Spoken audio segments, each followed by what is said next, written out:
Leave Oregon launched on September 3rd, just days before the birth of Jeff Jenk's daughter. So my daughter was born 9/16. She was due 9/7, and so we had always planned on taking leave, but I talked to colleagues in Washington and they actually recommended not applying right away, waiting about a month, and so that's what I did.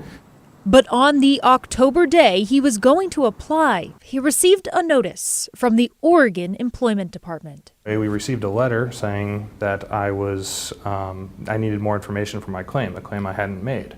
Jeff got in touch with Paid Leave Oregon, and staff confirmed he'd been a victim of fraud, someone filing in his name. So they filed the fraud case, they gave me a fraud confirmation number and told me someone would be in touch with next steps on how I could then file and how they could close the case.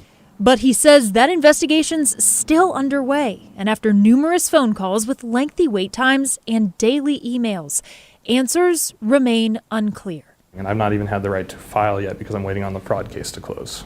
In a state of limbo, he's concerned about whether he'll ever get his paid leave benefits. I can't imagine how many people are actually in the same boat.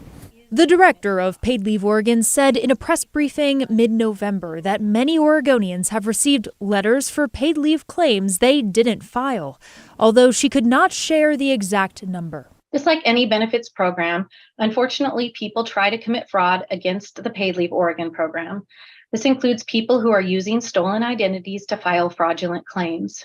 She explained there's been no data breach at the Employment Department or within the paid leave program, but they're actively working to prevent fraud and identify theft claims. The system is correctly flagging those and sending the person a letter to verify their identity. In a follow-up email this week, a spokesperson said, quote, "It can take time to unravel the real person from the imposter, but we will do all we can to make sure benefits are available to people when they are needed."